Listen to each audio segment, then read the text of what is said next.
Este vídeo é um oferecimento dos apoiadores do canal. Obtenha recompensas apoiando o projeto. Link no comentário fixado. E aí, pessoal? Good Hack aqui.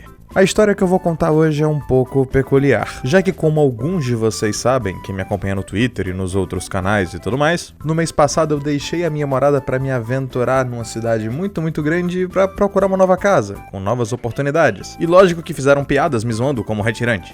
Era óbvio. Pois bem, a ideia de deixar o meu sertãozinho era basicamente para procurar um lugar onde não tivesse ninguém com 1,45 m para fazer doxing e ferrar basicamente os meus contatos profissionais. Seja como for, eu passei mais ou menos um mês e meio na casa de uns amigos que são meio parentes também. E olha, eu vou falar, para alguém que tá há 10 anos morando sozinho é realmente bacana ter a casa cheia de gente. Mas tem um pequeno detalhe que me incomoda um pouco. Na verdade, que me incomodou. Aqui, se o lugar não é tão grande e tem gente assistindo alguma coisa na sala, meio que todo mundo é obrigado a assistir junto. E como vocês viram, isso atrapalhou o lançamento dos vídeos, né? Foi bem imperiódico. Mas que, como praticamente tudo na vida, tem uma lição positiva que pode ser tirada disso. E a lição positiva é que até mesmo na Netflix você encontra algumas coisas que vão passar um ou outro valor positivo. E calma, eu sei, abaixa essa arma aí, eu vou explicar direitinho. De forma alguma eu tô falando aqui que o que eles fazem tem de fato a ideia de passar um valor positivo pra você. E nem que eles se esforçam pra isso. Na verdade, quando isso acontece é basicamente de forma não intencional. E é justamente por isso que eu vou falar no vídeo de hoje sobre como Umbrella Academy não intencionalmente tá ensinando as novas gerações a basicamente não saírem de casa pra comprar uns cigarrilhos. Que quer dizer basicamente abandonar a família. Então, se você puder deixar o seu like, comentar aqui embaixo, me seguir nas outras redes sociais e, é claro, compartilhar isso daqui. É sério, eu tô implorando, com aquele seu amigo que desconhece a ideia de que núcleos familiares certinhos formam pessoas psicologicamente saudáveis, eu vou ficar muito grato. No mais, vamos ao vídeo. A Academia do Guarda-Chuva. Quando eu sentei para assistir a série com os meus outros parentes a qual eu estava dividindo a sala, me veio na cabeça uma vaga lembrança sobre esse nome. E se a minha memória não me falhasse, eu li isso por volta de 2013 a 2014 e tinha gostado pra caramba, mas lá pelo 4º ou 5º episódio da série eu já queria arrancar os meus olhos. Me deparando com essa gigantesca incongruência acerca dos meus gostos pessoais, eu cheguei à conclusão que tal mudança tão gritante poderia ser fruto de duas hipóteses. A primeira delas é que, como eu tinha parado de ser jovem e agora eu sou um adulto, o meu gosto pra quadrinhos e histórias tinha melhorado. E a segunda, que foi o que acabou se concretizando depois, é que o material era bom, mas a adaptação tava uma merda. E foi então que naquela noite eu procurei no meu celular o conteúdo original, se eu não paguei na época eu gostava disso, imagina hoje, e reli a suíte do Apocalipse em uma noite só. E pra minha surpresa, aquele negócio era realmente muito bom, pra algo que foi escrito pelo cara que canta no My Chemical Romance. A estética dos quadrinhos inclusive se assemelha bastante com a estética musical do cara, que é cheio daqueles cabelinhos estranhos que poderiam se classificar como, sei lá, o pai do Ed moderno. Então, depois que eu consegui provar pra mim mesmo que a minha experiência havia sido positiva e eu não era maluco, pelo menos não nesse aspecto, seria bem interessante dar uma pequena ficha técnica antes de falar da história per si. Umbrella Academy foi lançado em HQ no ano de 2008, publicada de forma independente por Gerald Way e ilustrada por Gabriel Bá, que inclusive a BR, indiferente a convicções cosmológicas, tem um bom trabalho. De fato, o trabalho conjunto era tão primoroso que essa HQ acabou levando o Eisner Award em 2008.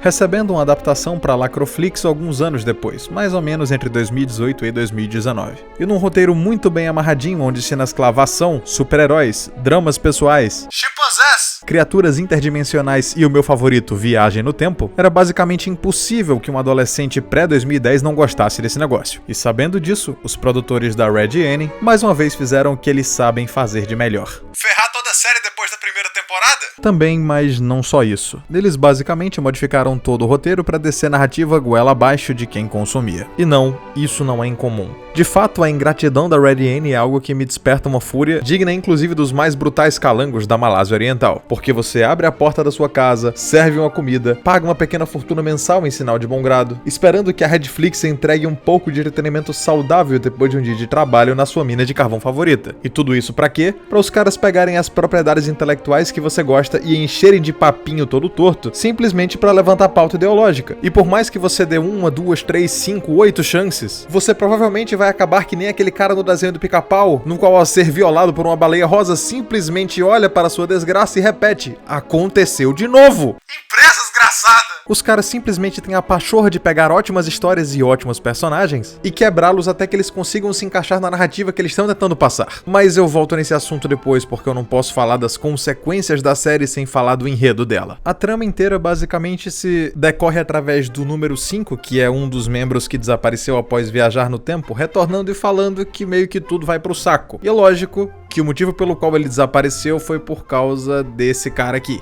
Esse aqui é o Richard Highgraves. Ele é basicamente um bilionário que cresceu sobre circunstâncias misteriosas. E bem, esse cara tinha um sonho, que é salvar o planeta. Não como o Super-Homem ou alguma coisa assim, ele simplesmente sabia que o negócio ia acabar e que ele precisava fazer alguma coisa. Então, num dia misterioso em que por circunstâncias misteriosas, umas 40 e poucas crianças foram geradas espontaneamente sem a necessidade de coito, eu sei que isso é uma alusão messiânica, não precisa me falar não. Acabaram virando manchete de jornal, e como qualquer bilionário sensato, comum e inteligível, ele chegou à conclusão que tinha que viajar o mundo inteiro e comprar o maior número possível delas. Qualquer semelhança com aquilo que se passa em Hollywood é só mera coincidência, eu não quero tomar um processo. Depois que ele, entre aspas, adotou os 7 crianças, ele provavelmente pensou que ele ia criar uma família e, lógico, treinar os moleques para que fossem utilizados da melhor forma possível, correto? Correto. Sem a parte da família. Eu admito aqui que tanto nos quadrinhos quanto na série da Netflix é bem interessante ver uma molecada sub-15 descendo sarrafo na bandidada e no final do dia voltar para casa para assistir a reprise gravada do Telecurso 2000. Mas tinha uma coisa que me incomodava bastante, o fato de tanto o Richard quanto a mãe, que é na verdade um androide com cérebro positrônico construído para ajudar na educação das crianças, não conseguir lidar muito bem com o desenvolvimento da personalidade deles. Na verdade, eles eram postos como simplesmente pequenos adultos, onde possuíam uma rotina cheia de estudos e responsabilidades, mas que não deixava as crianças de forma alguma serem crianças. Da mesma forma que o Monóculo, codinome do Sr. Highgraves, era muito mais um mentor do que de fato um pai. O cara nem sequer se deu ao trabalho de dar nomes às crianças, ele numerou de 1 a 7 e quem fez isso foi a babá robô, que na minha pequena visão é um pouco prejudicial. Afinal de contas, por mais que você, juvenil com cabelo multicolorido, discorde, a figura paterna junto da atenção e do carinho que um pai deveria apresentar na criação de um filho, são fundamentais para a criação de sua personalidade. E a personalidade sólida que parecia mais similar a de um pai que tinha naquela casa era um macaco falante que até hoje eu não tenho certeza se ele era ou não ateu. Afinal, ele era um macaco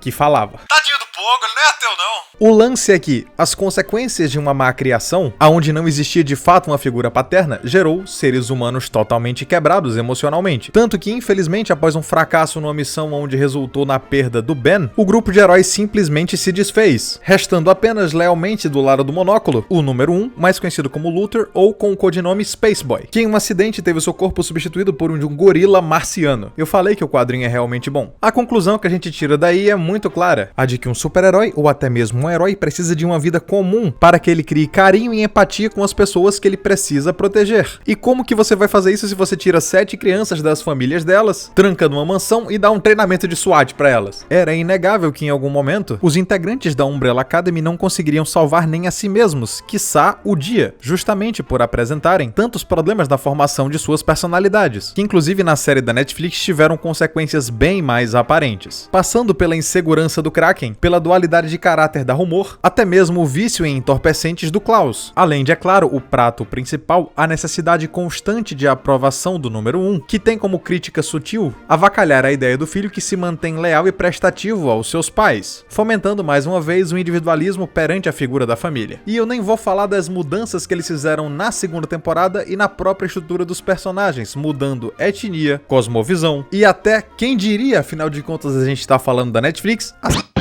e olha, eu realmente fico com pena dos personagens quando uma franquia ou até mesmo outra propriedade intelectual tem os seus direitos vendidos pra fazer uma série nessa porcaria. Porque é meio que como se eles juntassem todo mundo numa rodinha e mandassem ele pegar uns papéis aleatórios pra fazer um sorteio. E aleatoriamente você pode ter um personagem forte e bem construído que de repente agora chumpa uns aí, porque tem que cumprir a agendinha. De toda forma, era de se esperar que com um relacionamento péssimo com o pai, principalmente porque era ele que conduzia as missões, os personagens iam querer distância de uma vida como essa, largando o ofício de super-heróis e tendo uma vida simples e pacata. Além de bem triste, é claro, porque a série tenta ao máximo retratar que, de fato, não é sobre os heróis, é sobre pessoas quebradas. E com geriatria. Coitado do ator que fez o Razel. E é justamente nessa parte em que se inicia a adaptação da Netflix, ou pelo menos o que ela quer passar pra você. Porque é através da boa e velha engenharia social que cada dia mais se aposta do entretenimento, o espectador que não teve contato com o material original pensaria uma coisa assistindo só o primeiro episódio dessa série, a de que nenhuma figura paterna de fato presta, já que logo no início do primeiro episódio, e eu sei, eu deveria ter falado disso antes, me desculpem, é a DDA. Os 7 irmãos adotivos se encontram no funeral de seu pai e tudo que eles fazem é lembrar o quanto o cara foi frio, cruel e estragou a vida de todo mundo. No decorrer da série você vai percebendo que o cara realmente era um maldito e que outras figuras paternas, inclusive um cara que desenvolve um romance com a Vanya, que é a número 7, que no final das contas nunca manifestou alguma habilidade especial, só no final pra destruir o mundo, também era alguém abusivo, mentindo e manipulando a personagem, de forma que em vez de um grupo de vilões, como acontece no quadrinho, o mundo basicamente seria destruído porque alguém teve uma desilusão amorosa e o seu ex-parceiro era um maluco controlador do caralho. Colocando de certa forma na cabeça do espectador que toda família tem sim os seus problemas e que muitas vezes quando você tá lá naquela situação bem complicada em que seus parentes brigam e você toma mais remédios pra ajudar a lidar com seus problemas do que os problemas que você tem, você não deve se sentir tão mal, porque afinal das contas a culpa não é sua, por mais que eu possa discordar em alguns aspectos. Essa é a intenção dos caras, é literalmente pegar um roteiro e modificá-lo ao ponto de que dramas pessoais feitas por pessoas que não tiveram uma família de verdade pareçam com dramas pessoais de pessoas que têm uma família destruída, porque no fim das contas toda a família é muito zoada, e nós sabemos que isso não é verdade. Sim, as famílias têm problemas, mas um ambiente familiar é infinitamente mais saudável do que você juntar um monte de gente diferente e criar eles como se fossem galos de briga. E é justamente aqui que a dona Netflix pisa na bola e comete o seu mais fatal erro. Porque o modelo de família e o modelo paterno que ela tenta escorraçar, na visão prática, não são nem família e muito menos um pai. Ou na pior das hipóteses, quando você realmente acredita que o espectador considera aquilo uma família, o que nós acabamos tendo é um desejo mesmo que inconsciente de compor um núcleo familiar que não seja fragmentado, evitando assim reviver as experiências negativas que as pessoas acabam vendo nas séries, nos filmes e principalmente nessa adaptação da Netflix. E como consequência para as gerações futuras, os adolescentes se basearão na ideia de como os personagens sofreram pelo Richard Highgraves não ser necessariamente uma pessoa responsável, e adivinha só, terão mais carinho, cuidado e presença na criação de seus filhos. E você por um acaso sabe por que isso acontece, meu caro Pirilampo? É de fato bem simples, porque para tocar o coração de uma pessoa é amplamente necessário mexer com sentimentos, razões e essências imutáveis da nossa alma. Quando algo toca o seu coração e te faz pensar sobre sofrimento, principalmente os dos outros, a questão da dor ou mesmo do amor ao próximo, causará em vez de revolta, empatia e desejo de melhora, principalmente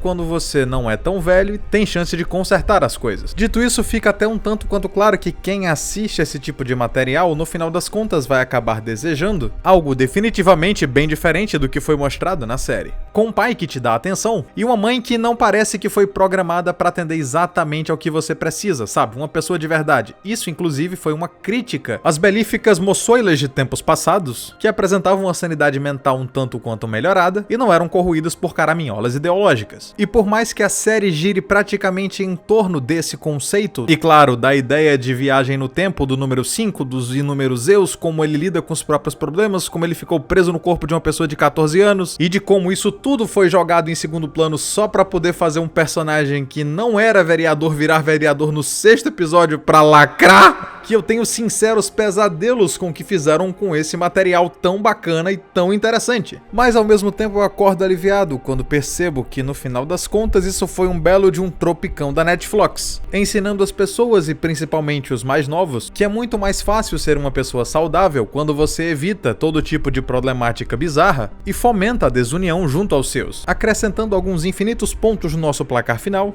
e mostrando que no final das contas a tentativa de ter um ordenamento na sua vida e evitar o caos sempre vai se sobrepor sobre o pensamento revolucionário. Eu sou o CodeHack, muitíssimo obrigado por ter visto o vídeo até aqui. Comenta aqui embaixo só veja esse negócio se for no Piratão pra mostrar que você chegou tão longe. Se você tiver a fim de recompensas ou de ajudar o canal com web esmola, tem o Apoia-se e as outras formas de ajuda aqui no comentário fixado. E a gente se vê no próximo vídeo. Até a próxima!